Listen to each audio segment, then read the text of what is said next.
Alright, good evening everybody. My name is John Maloney, and this is the FT111, which is the troubleshooting a firearm. So, first thing we're going to do, week one assignment, first thing we're going to do is clear our workstation. So, to clear our workstation, we're going to ensure that there is no live ammunition or anything that can harm myself or anybody else around me on my workstation. So, after clearing our workstation, we're going to clear the rifle.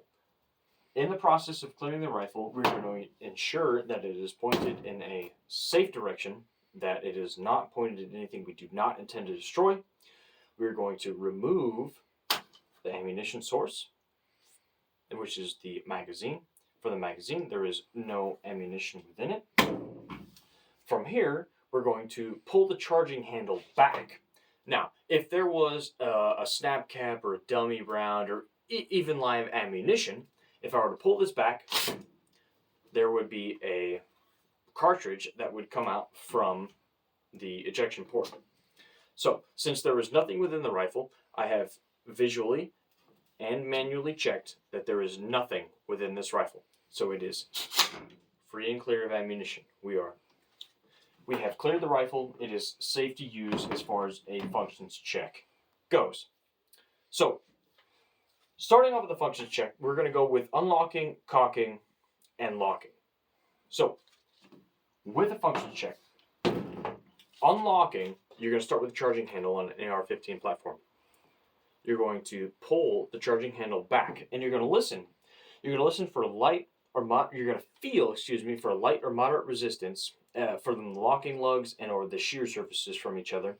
And then you're going to hear, because you can also use that to hear the bolt moving, the locking and rotating and unlocking of the bolt face itself. So, like I said, we're going to slowly pull this back.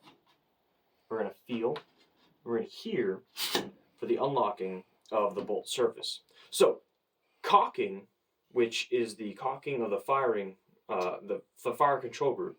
So when a bolt is pulled back of an AR-15 platform, the bolt is actually going to work itself. It's going to force the hammer down, and the hammer is going to work on the sear and the fire control group. And throughout pulling it back, you might actually hear some clicks or some pings, which is going to tell you that the cocking has actually taken place. After the cocking has taken place, you're going to go into the locking phase. So, after pulling it completely back, you're going to let it go forward, nice and easy. And then from letting it go forward, you're going to listen. And you're also going to feel as the bolt is locking in place. So from the front, you can actually feel that front bolt has rotated slightly clockwise in order to lock it into place. After doing this, you've ensured that there is no ammunition feed source, there is nothing within the chamber of the rifle, and this weapon is safe and clear, which has essentially completed the dry functions check. So, from the dry functions check, if you don't have anything, like me personally, I do not have any dummy rounds or snap caps, quote unquote, to be able to do another, a little bit in-depth dry functions check on this rifle. Personally, the research that I have done, I do not know of any other source of functions check without a snap cap, dummy round, or a version of so to be able to check the functions of an AR-15. However, on a revolver, I have researched that on a couple of forums, there is a pencil test that you can use. That the pencil test on a revolver is you stick a pencil through the barrel of a revolver, a cleared revolver through the barrel, and when you have fired with a cleared revolver, that the hammer and the firing pin should leave a small indent on the hammer of a revolver should it be operating properly without a snap cap or dummy round. Now, going through the cycle of operations on an AR-15, again, making sure the muzzle is pointed in a safe direction, going through the feeding, chambering, locking, firing, unlocking, extracting, ejecting, and locking portion, we're going to go through a couple of these, as like I said before. So the feeding portion, if I were to have a dummy round in here, I would need the magazine installed, a dummy round installed in the magazine.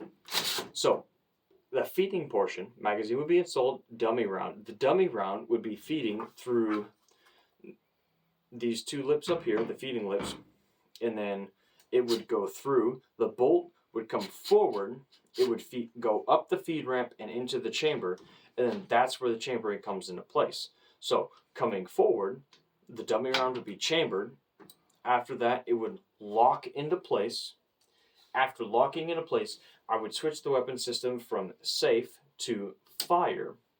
During the firing of the weapon, I would feel the trigger, nice, slow and easy. I would hear the the hammer come forward, which would strike the firing pin, just like so. After that, you would go into the unlocking phase, which you would pull the bolt back, it would unlock, and the bolt would come back. And during extraction, there would be the extractor, which would hold on to the rim of the cartridge. And as you pull back, it would extract the cartridge, and the extractor would push the cartridge out to the side and remove it from the weapon system, which would be the ejecting portion. And after which, if the magazine was still installed and another dummy round in place, when I let the bolt go forward, the bolt would strip another round from the magazine, chamber it, lock it into place, and I can restart the process all over again. However, I'm going to safe this weapon, put it off to the side, and now we have completed a basic functions check of this weapon without a snap cap or dummy round. Thank you. That concludes the functions check of the FT-111.